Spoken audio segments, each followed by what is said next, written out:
Science shows there's a hidden metabolic switch in your body that, when flipped the wrong way, can drain your energy, make you crave sugar, wake you up at night to pee, and even show up on your skin.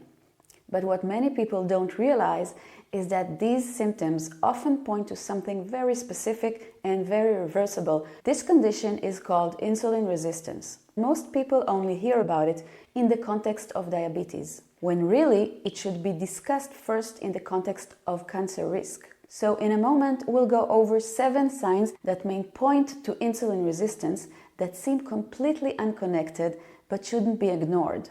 Plus, simple science-backed solutions you can start applying right away. Hi, I'm Emma Weil. I'm a biochemist and a registered dietitian, and please remember everything in this video is for educational purposes only. Think of insulin as a ruler that governs many countries in the empire called your body. Each country represents an organ: the liver, the muscles, the fat tissue, the brain, skin, and more. But the key detail is this: each country responds to insulin a little differently. Muscles are asked to burn glucose. The liver is the master regulator of glucose levels. Fat tissue safely stores extra energy for later. Now here's something surprising. You don't have to look overweight to develop insulin resistance. Some people look thin but carry fat deep inside their abdomen. Scientists call this TOFI, thin outside, fat inside. And the opposite can also be true. Some people who appear overweight may still have good insulin sensitivity. Why? Because where fat is stored matters more than how much there is. There are 2 main kinds of fat. The subcutaneous fat sits under the skin, the kind you can pinch on the belly, hips, arms. Think of it as the calm, well-organized province of the empire, designed to safely store extra energy when food is abundant. Visceral fat sits deep inside the abdomen, around our internal organs. This one is far more problematic.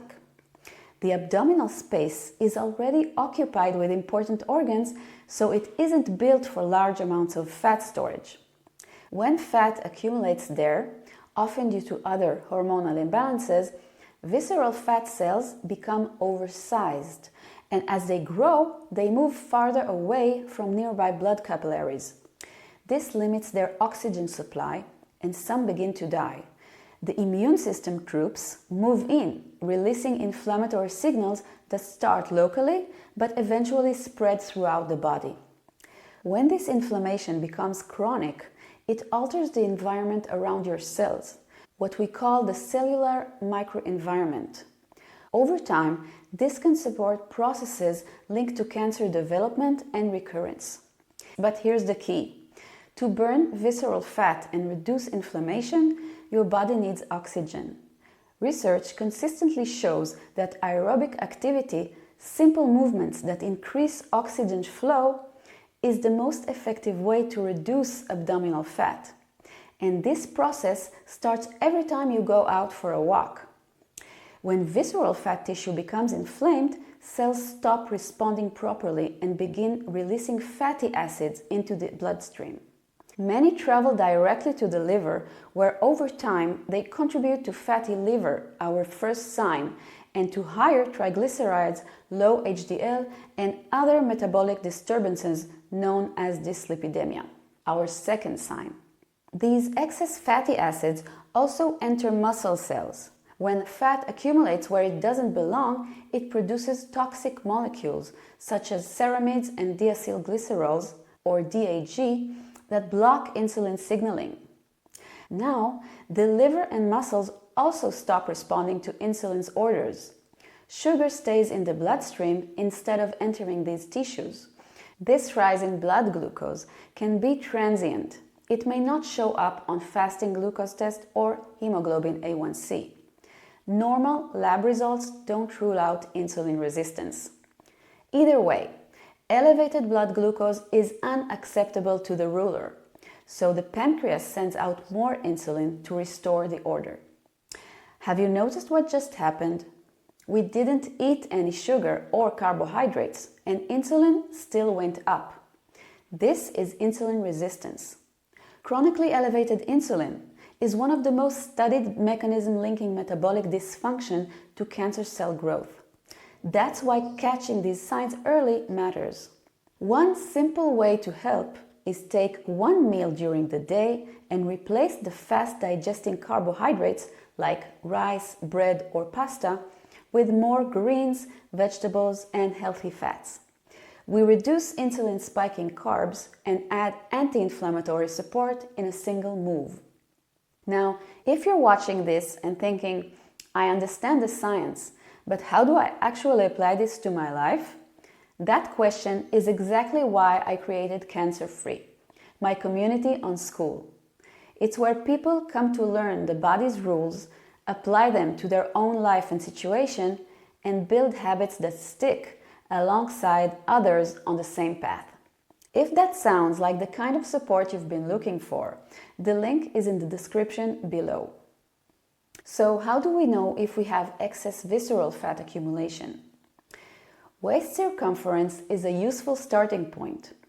Above 94 centimeters or 37 inches for men, or 80 centimeters or 31.5 inches for women, may signal increased risk for insulin resistance, our third sign.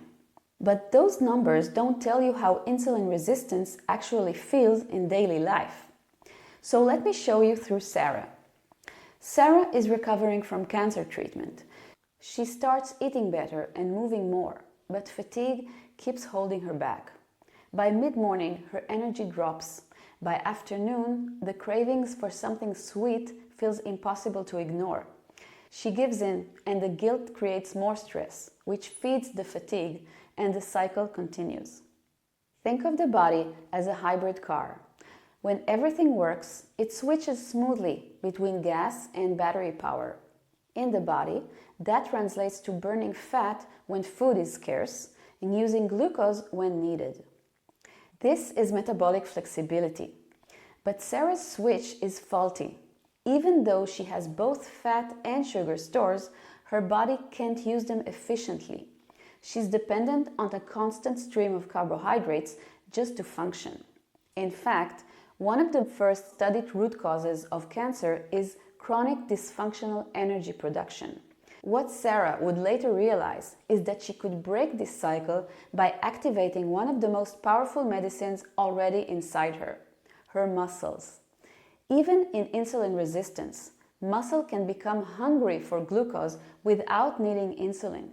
They open more entry points for glucose, improve both fat and glucose burning, and over time reduce insulin demand, helping all tissues to respond better again. Meanwhile, at night, just as Sarah finally falls asleep, she wakes up again to go to the bathroom. What does insulin resistance have to do with waking up at night to pee? Our fifth sign. The kidneys, unlike fat and muscle, continue to respond to insulin. Under normal levels, they balance sodium, holding on to what's needed and releasing the rest. But when insulin stays high, they hold on to more sodium than they should. And where sodium goes, water follows.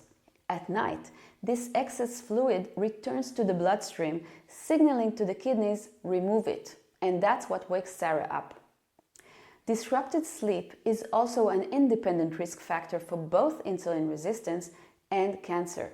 And it's one of the reasons high blood pressure so often appears alongside insulin resistance, our sixth sign. The seventh and final sign is tied up to the largest country in the empire, the skin. When insulin stays chronically high, it stimulates cell growth throughout the body. If a small microscopic tumor is present, chronically elevated insulin can potentially promote its growth too. On the skin, which always responds to insulin, this growth signal can show up as small, soft, flesh-colored growths on the neck, under the arms, on the eyelids, or under the breasts. These are called skin tags, usually harmless, but when they appear in clusters, it's worth checking for other signs. High insulin can also cause dark velvety patches on the back of the neck or under the arms, called acanthosis nigricans. Once you start recognizing these patterns not as faults but as signals, everything changes. What feels like a complicated metabolic problem becomes something you can actually influence step by step starting today. It's never too late to start, and if you'd like a simple, delicious way to begin your insulin rebalance, I'll show you how in this next video.